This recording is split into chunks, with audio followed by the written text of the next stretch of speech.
बड़ी खबर आ रही है, राजस्थान के सीएम अशोक गहलोत आज अपना नामांकन भरेंगे।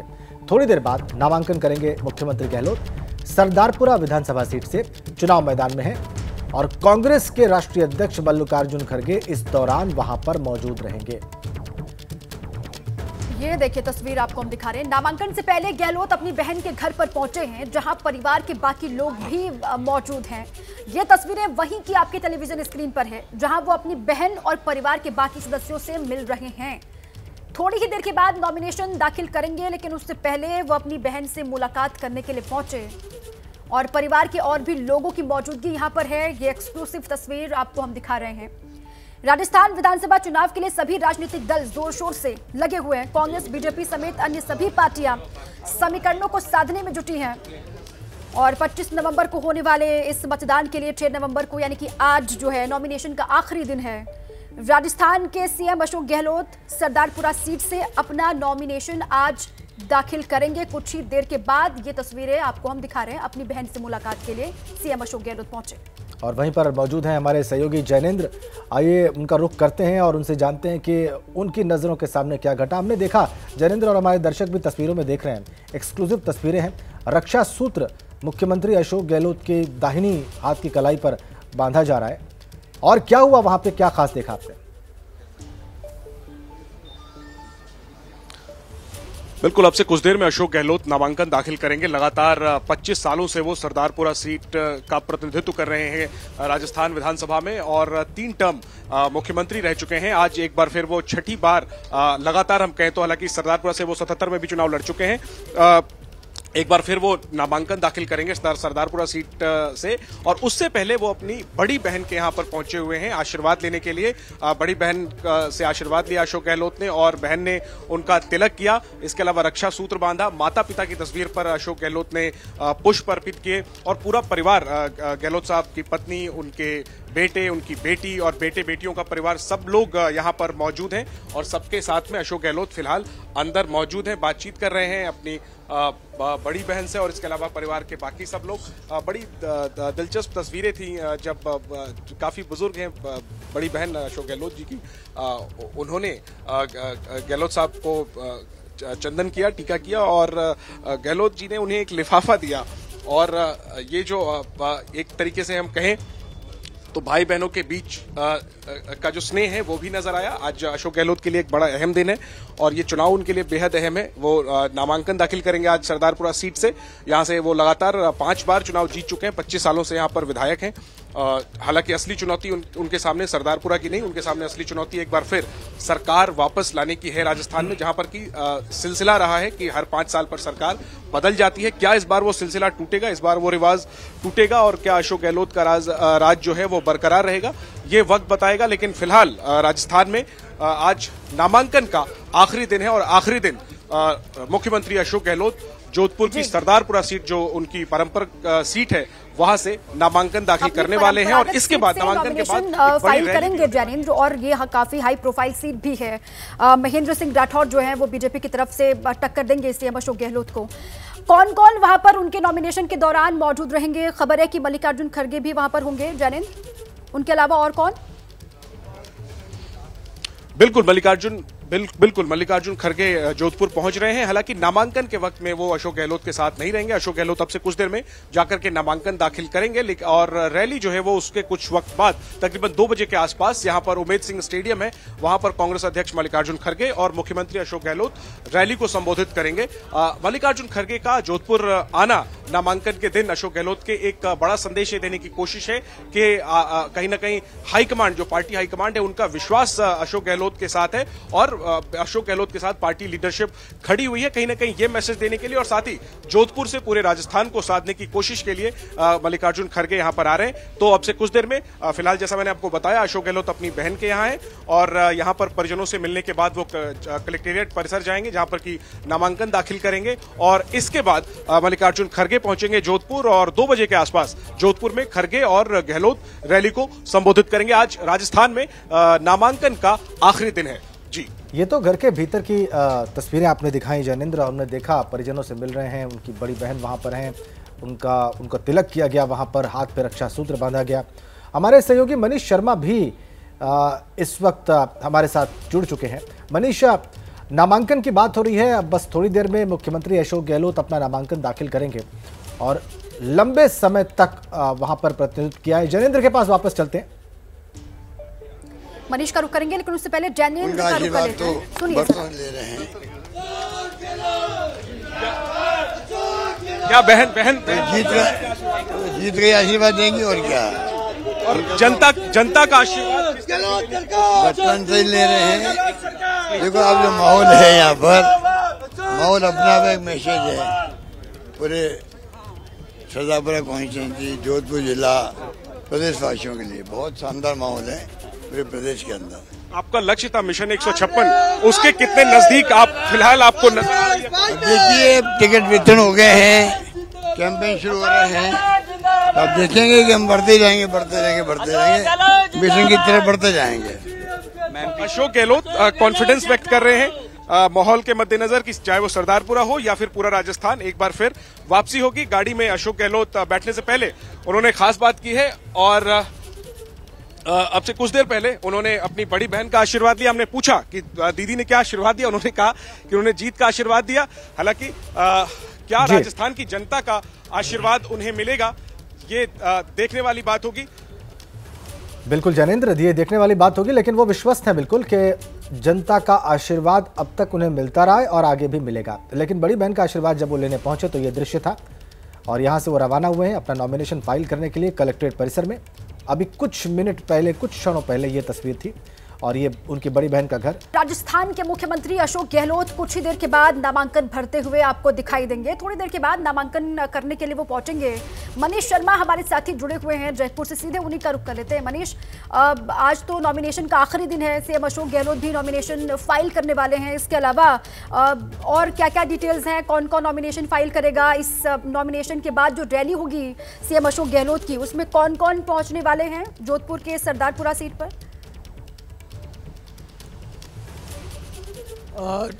मुख्यमंत्री अशोक गहलोत का नामांकन, जैसा आप बता रही हैं, कुछ ही देर बाद वो जोधपुर के जिला कलेक्ट्रेट में दाखिल करेंगे।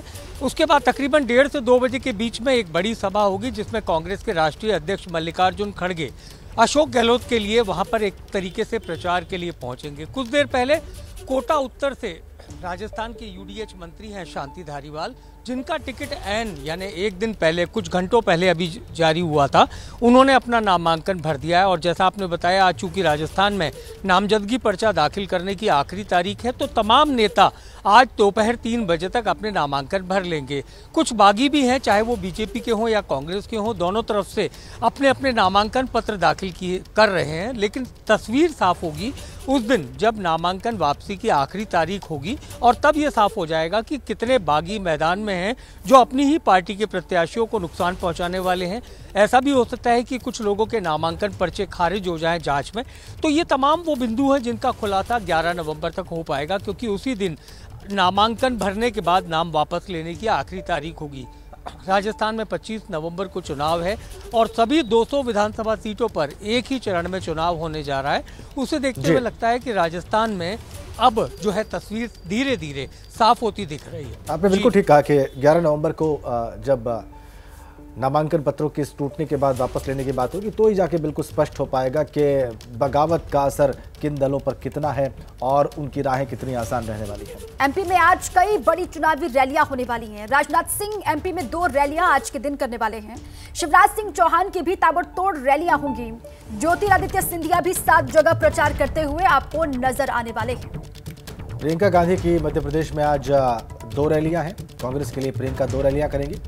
इसके अलावा बीएसपी सुप्रीमो मायावती भी आज 2 रैलियां मध्य प्रदेश में करेंगी। सपा अध्यक्ष अखिलेश यादव भी आज मध्य प्रदेश में हुंकार भरेंगे। तो सत्तारूढ़ बीजेपी और विपक्ष के कई बड़े नेता आज मध्य प्रदेश में चुनाव प्रचार करेंगे, चुनावी रैलियां करेंगे और जनता को अपने दल के कैंडिडेट्स के पक्ष में वोट देने के लिए अपील करेंगे। मायावती भी आज मध्य प्रदेश में 2 रैलियां करेंगी। अखिलेश यादव भी आज मध्य प्रदेश में हुंकार भरेंगे। कई बड़ी चुनावी रैलियां आज के दिन होने वाली हैं मध्य प्रदेश में। रक्षा मंत्री राजनाथ सिंह एमपी में 2 रैलियां करेंगे। शिवराज सिंह की भी ताबड़तोड़ रैलियां होने वाली है।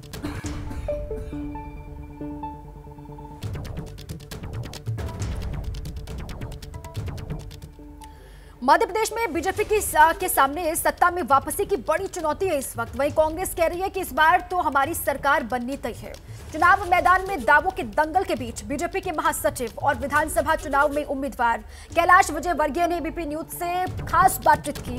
कैलाश विजयवर्गीय का कहना है कि लोग कमल का फूल और मोदी जी को देखकर वोट करते हैं और चुनाव के वक्त कमलनाथ को भगवान की याद आ रही है। बीजेपी के राष्ट्रीय महासचिव कैलाश विजयवर्गीय हमारे साथ हैं। कैलाश जी, मैं आपको यहाँ पर सुन रहा था, बंगाल में आप चुनाव लड़वा रहे थे, यहाँ आप चुनाव लड़ भी रहे हैं और लड़वा भी रहे हैं। मुझे एक बात बताइए, आपके पूरे भाषण में मैंने प्रधानमंत्री मोदी का लगातार जिक्र किया। आपने यहाँ तक कहा कि प्रधानमंत्री मोदी का जो चेहरा है वो लोगों के लिए एक बड़ा फैक्टर है। यहाँ पर उनकी रैलियाँ शुरू होने जा रही, ताबड़तोड़ रैलियाँ शुरू होने जा रही, मोदी फैक्टर का क्या असर आप देखते हैं?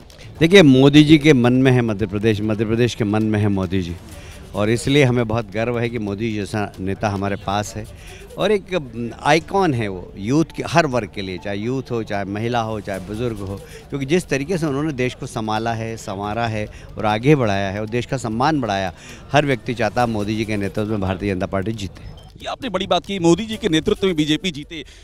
मोदी ही चेहरा हैं, एक लाइन में अगर हम समझें तो।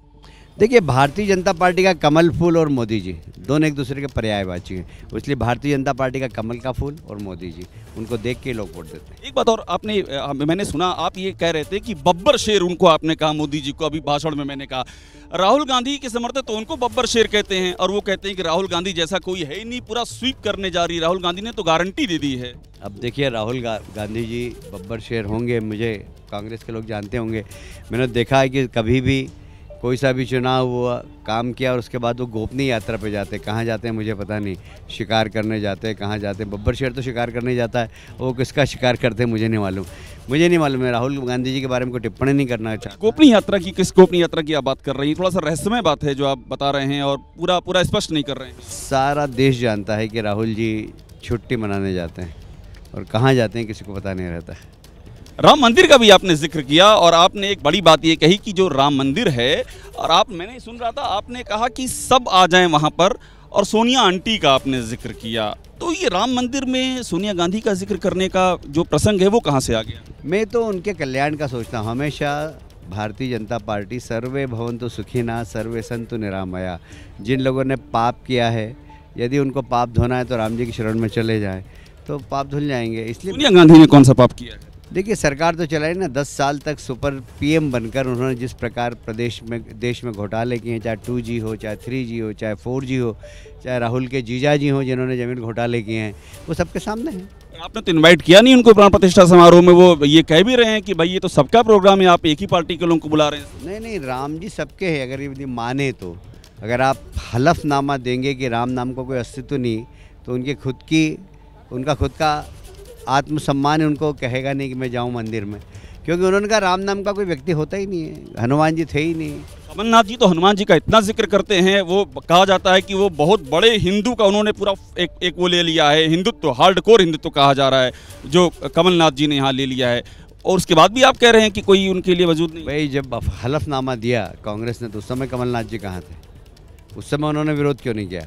आज वोट लेने के लिए हनुमान जी के याद आ रहे हैं, उनको राम जी याद आ रहे हैं। ऐसा ये जब आदमी जाता है ना ऊपर तो राम राम सत्य करता हो। कमलनाथ जी भी अब जाने वाले तो उनको हनुमान जी और राम राम याद आ रहे हैं। जय वीरू की दोस्ती, एक बात और बताइए, इसकी बड़ी चर्चा है यहाँ पर कि जय वीरू की दोस्ती है और ये दोस्ती जो है सब जो है सारे समीकरण पलट देगी। देखिए, आप पूरी फिल्म देखी हो तो आपने जय वीरू का इतिहास क्या था? वो सबसे बड़े चोर थे। जय वीरू चोर थे? हाँ, फिल्म के अंदर दिखाया गया कि जय वीरू चोर थे, उसके बाद उनको वो डकैती करते थे, उसके बाद उनको इस काम के लिए बोले। आपके भी कुछ नेता कह रहे हैं कि नहीं हमारे यहाँ जय वीरू की जोड़ी है। हमारे यहाँ तो कलेक्टिव लीडरशिप है। और हमास का जिक्र किया आपने, हमास का समर्थन कांग्रेस कर रही है। कैलाश जी, ये क्यों कह रहे हैं हमास का समर्थन कांग्रेस कर रही है? कांग्रेस ने हमास का नाम तो नहीं लिया अभी तक। करे ही ना, आतंकवादियों का समर्थन कर रही हो।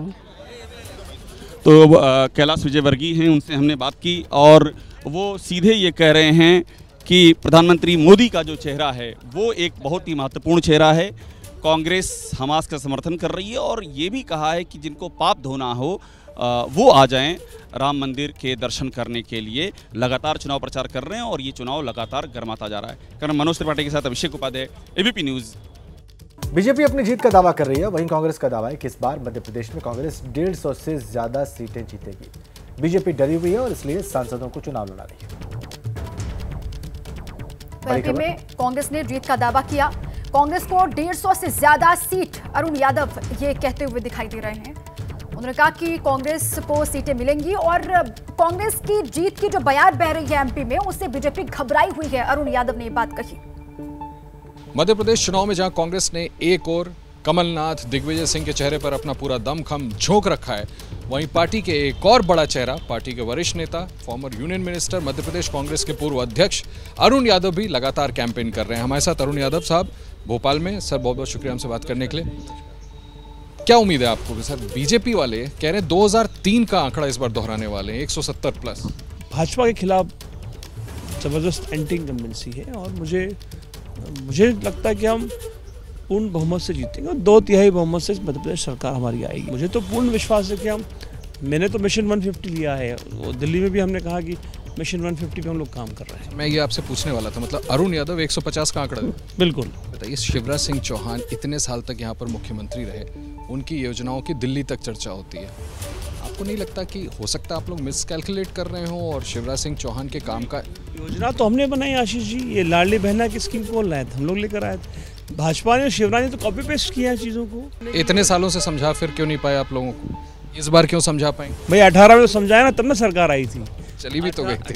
चली इसलिए गई कि उस सरकार को चोरी कर लिया गया। ये बड़ा ओबीसी चेहरा राहुल जी पूरे देश में है ना, ओबीसीज के मुद्दे को उठा रहे हैं, जातिगत जनगणना की बात राहुल जी, प्रियंका जी, तो क्या अरुण यादव मुख्यमंत्री पद का चेहरा भी हो सकता है? जो मुझे इस बात की संतुष्टि है कि मुझे मेरी पार्टी ने बहुत कुछ दिया है। प्रदेश कांग्रेस कमेटी का अध्यक्ष बना दिया, मंत्री बना दिया, सांसद में रहा 3 बार।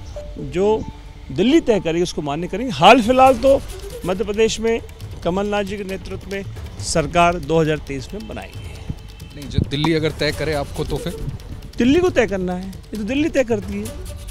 मुख्यमंत्री के तौर पर सर अभी तक एक बार क्लियर कर दीजिए, कमलनाथ जी का चेहरा तय है या विधायक तय? बिल्कुल, मध्य प्रदेश में कमलनाथ जी के नेतृत्व में हम लोग सरकार बनाएंगे और कमलनाथ जी हमारे मुख्यमंत्री के चेहरे पहले भी थे और वह आगे भी रहेंगे। उप मुख्यमंत्री बन जाइएगा फिर? मैं कहा ना, दिल्ली तय करेगी। अपॉइंटमेंट है आपको, फिर से कहता हूँ, एक ओबीसी के चेहरे के नाते बड़े नेता हैं आप, कि जितने ओबीसीज को टिकट देना चाहिए था उतना तो कांग्रेस में मैंने तो नहीं देखा जितना क्लेम किया जाता है। देखिए, अब जो चूँकि पूरा डिस्ट्रीब्यूशन तो हो ही गया है, डिक्लेयर हो गए टिकट्स और अमूमन ठीक ठाक हुआ है और ठीक एक्शन पे कांग्रेस पार्टी काम कर रही है और सरकार बनाने के बाद फिर 2 लोग छूट गए, उनको सेट कर। अब आइए आपको सीधे राजस्थान के जोधपुर लिए चलते हैं। वहां से तस्वीरें सामने आ रही हैं। सीएम अशोक गहलोत की नॉमिनेशन फाइल करने के लिए पहुंचे और ये सीधी तस्वीर आपको हम दिखा रहे हैं। आज आखिरी दिन है नामांकन दाखिल करने का। सरदारपुरा में फिर जादू चलेगा क्या अशोक गहलोत का? इसके लिए इंतजार चुनाव और उसके बाद 3 दिसंबर का। लेकिन ये तस्वीर आपको सीधी हम दिखा रहे हैं। नामांकन दाखिल करने के लिए पहुंचे राजस्थान के मुख्यमंत्री अशोक गहलोत। थोड़ी देर पहले की तस्वीरें हमने आपको दिखाई थी जब अपनी बड़ी बहन का आशीर्वाद लेने के लिए पहुंचे हुए थे। रक्षा सूत्र बांधा और वहां से जीत का आशीर्वाद लिया। बाहर निकले तो उन्होंने कहा कि जीत एक बार फिर से सुनिश्चित है। और अब इस सीधी तस्वीर आपको हम दिखा रहे हैं। नॉमिनेशन फाइल करने के लिए पहुंचे हैं राजस्थान के मुख्यमंत्री अशोक गहलोत।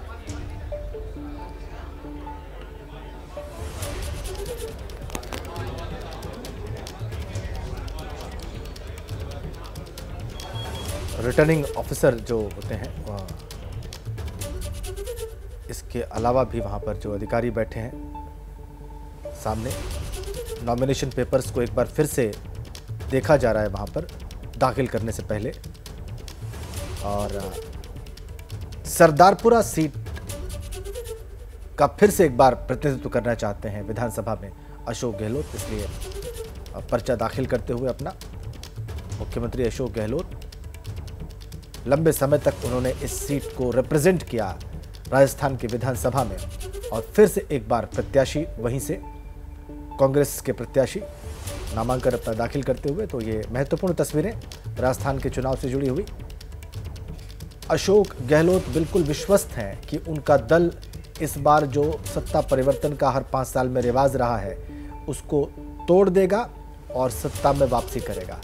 लेकिन इसलिए इस उद्देश्य की प्राप्ति के लिए ये देखिए अपने पेपर सबमिट कर रहे हैं, अपने पेपर्स दाखिल कर रहे हैं।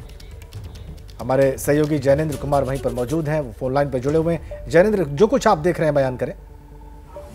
बिल्कुल, आप तस्वीरों में देख रहे हैं मुख्यमंत्री अशोक गहलोत सरदारपुरा सीट से नामांकन दाखिल कर रहे हैं। लगातार बीते 25 सालों से वो यहाँ का प्रतिनिधित्व करते रहे हैं और क्या वो इस छठी बार सरदारपुरा से जीत कर पहुंचेंगे, ये देखने वाली बात होगी। लेकिन उससे बड़ा सवाल ये है कि क्या एक दूसरी बार वो मुख्यमंत्री बनेंगे। अशोक गहलोत के साथ उनकी पत्नी और उनके बेटे वैभव गहलोत मौजूद है नामांकन दाखिल करते वक्त। ये सरदारपुरा सीट है जोधपुर की और यहाँ पर अशोक गहलोत के सामने बीजेपी ने जोधपुर विकास प्राधिकरण के पूर्व चेयरमैन महेंद्र राठौड़ को उतारा है। वो कैसी चुनौती दे पाएंगे अशोक गहलोत को, ये देखने वाली बात होगी। लेकिन अशोक गहलोत के लिए जो सरदारपुरा सीट है वो काफी सुरक्षित सीट कही जा सकती है। 5 बार वो जोधपुर के लोकसभा सांसद रहे हैं। इसके अलावा लगातार 5 बार, जैसा मैंने आपको बताया, वो सरदारपुरा सीट से विधायक रहे हैं। हालांकि एक दिलचस्प बात यह है कि 1977 में जब अपने चुनावी करियर का शुरुआत अशोक गहलोत ने की थी इसी सीट से, तब वो चुनाव नहीं जीत पाए थे। एक बार फिर उनके सामने सरकार लाने की चुनौती है। जैनेंद्र, चुनौती उनके सामने बहुत बड़ी है। इस सीट से छठी बार वो जीतेंगे, ये चुनौती। इसके अलावा बड़ी चुनौती है कि क्या दोबारा वो राजस्थान के मुख्यमंत्री बनेंगे, ये भी बड़ा सवाल। और नॉमिनेशन वो फाइल कर रहे हैं। 25 तारीख वोटिंग होनी है, 25 नवंबर, और 3 दिसंबर को नतीजे सबके सामने होंगे।